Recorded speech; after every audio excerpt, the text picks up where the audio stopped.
friends, this is Himanshu Ranjan. Today I came up with one more job update for you. Hindustan petroleum corporation limited में vacancy है, ठीक है, और qualification सिर्फ इसमें सीए खोजा है, ठीक है। तो इसमें जो जिनका सीए क्वालिफिकेशन है सिर्फ वही फिल कर सकते हैं फॉर्म, ठीक है।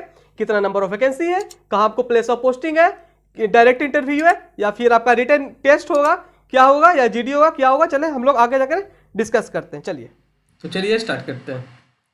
HPCL Hindustan petroleum corporation limited में वैकेंसीज है, ठीक है।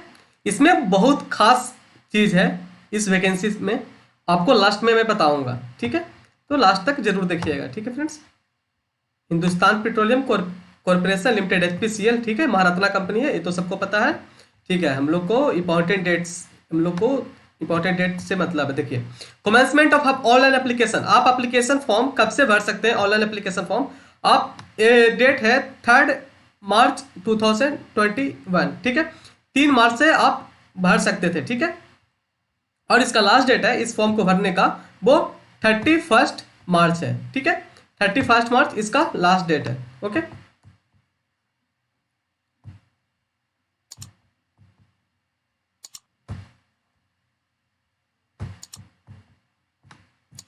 What happened?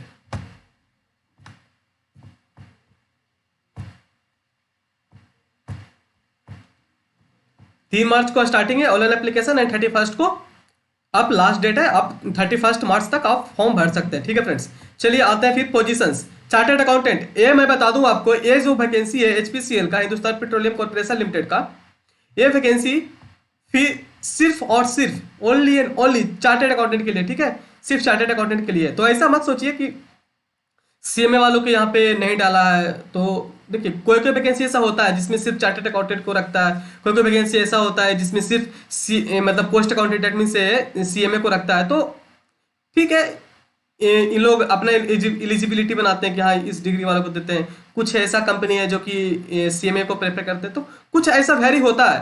तो ये कुछ ही ऐसे आपको फॉर्म मिलेगा या वैकेंसी ऐसा देखने को मिलेगा कि जिसमें सीए है, या सीए है तो फिर सीएमए नहीं है, या सीएमए है तो फिर सीए का उसमें एलिजिबिलिटी नहीं है, ठीक है। तो ऐसा बहुत कम मिलेगा, मतलब आपको मैं बता रहा हूँ ऑलमोस्ट आप 50 वैकेंसी देखिएगा तो उसमें 1 या 2 वैकेंसी ऐसा रहता है जो कि कंट्राडिक्शन होता है, ठीक है। जैसे यस्टरडे मैं ऑलरेडी अपलोड कर चुका हूँ जीएसटी सुविधा का जो ऑनलाइन आया था फॉर्म, वो उसमें सिर्फ जो भर सकते थे फॉर्म, उसमें सिर्फ सीएमए ही भर सकते थे, पोस्ट अकाउंटेंट ही भर सकते थे, ठीक है फ्रेंड्स। तो ठीक है, चलिए ठीक है, इसमें चार्टर्ड अकाउंटेंट का वैकेंसी है, सिर्फ इसमें चार्टर्ड अकाउंटेंट ही भर सकते हैं। Position eligibility criteria vacancy snapshot, ठीक है। ग्रेड E2 का वैकेंसी है। ग्रेड E2 में ये जो चार्टर्ड अकाउंटेंट है, ग्रेड E2 में आपका अगर आप सिलेक्शन हो जाते हैं तो आपका ग्रेड E2 में सिलेक्शन होगा, ठीक है। आपका जो एज है वो मैक्सिमम 27 ईयर्स से कम होना चाहिए, ठीक है। मैक्सिमम 27 तक ठीक है, बट इससे कम ही होना चाहिए, ठीक है। इससे ज्यादा अगर किसी का है तो वो फॉर्म के लिए इन एलिजिबल हो जाएगा, ठीक है फ्रेंड्स। और मैं बता दूं इसमें 27 मैक्सिमम एज है, ठीक है। और वैकेंसी है 3 post for SC, 4 post for ST and 5 post for OBC NCL, ठीक है, NCL का होगा, ठीक है। EWS का 2 वैकेंसी है और अनरिजर्व वालों के लिए 11 वैकेंसी है। टोटल 25, ठीक है, टोटल 25 वैकेंसी है। चार्टर्ड अकाउंटेंट ही सिर्फ भर सकते हैं इस वैकेंसी को, ठीक है फ्रेंड्स। चलिए आगे आते हैं। Education qualification, candidate should be A chartered accountant from institute of chartered accountant of India at least 50 marks. ये तो नॉर्मल सी बात है, कोई भी चार्टर्ड अकाउंटेंट 50% मार्क्स लाएगा तभी बनेगा, ठीक है। Candidate applying for the post should be in position of CA professional qualification completed in all respect at the time of application applying for the post including completion of mandatory articleship training required for award of CA qualification. जैसे बोल रहा है कि आपको जब degree मिल जाएगा मतलब CA का, तो उससे पहले आपको टोटल जो भी आपका आर्टिकलशिप या ट्रेनिंग है वो कंप्लीट होना चाहिए। तो ऐसे भी जो भी CA बनते हैं तो उनका ऑलरेडी हर चीज कंप्लीट हो जाता है, ठीक है, मतलब ट्रेनिंग कंप्लीट हो जाता है। फिर candidate would also be required to produce certificate of membership of institute of chartered accountant of India, और आपका मेंबरशिप भी, मतलब आपको मेंबरशिप सर्टिफिकेट भी ले लेना पड़ेगा, तभी आप इस फॉर्म को भर सकते हैं, ठीक है फ्रेंड्स। चलिए आगे बढ़ते हैं।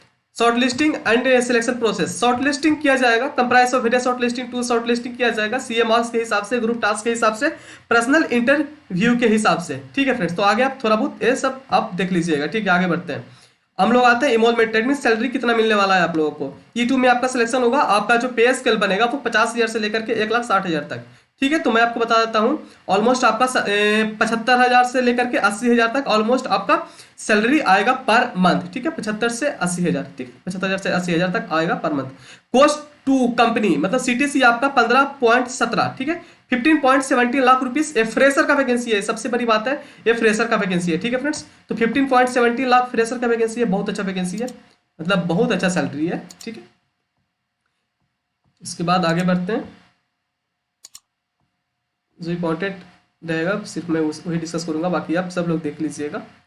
एप्लीकेशन फॉर्म का जैसे मैं बता चुका हूँ, ऑनलाइन एप्लीकेशन आप 3 मार्च से भर सकते थे 12 आवर्स टिल, ठीक है, 31 मार्च तक आप भर सकते हैं। ठीक है, 3 मार्च से 31 मार्च तक। ठीक है फ्रेंड्स, आगे बढ़ते हैं। एप्लीकेशन फीस कितना है, इस फॉर्म को भरने के लिए आपको कितना एप्लीकेशन फीस देना पड़ेगा। एप्लीकेशन फीस है 1,000 रुपया प्लस GST 18%। ठीक है, तो 1,000 रुपया आपको एप्लीकेशन फीस देना है, इसके बाद आपको 18% GST लगने वाला है।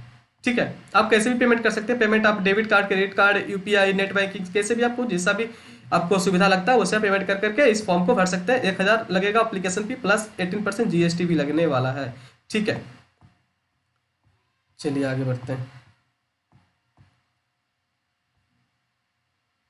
इसमें कुछ खास था। All applicant must fulfil the essential requirement for the post condition stipulated advertisement they are satisfying themselves. आगे third AC train fare for all candidate appearing in group task interview by the shortest route. Shortest route is admissible for attestation candidate provided the distance travel is not less than 30 kilometre.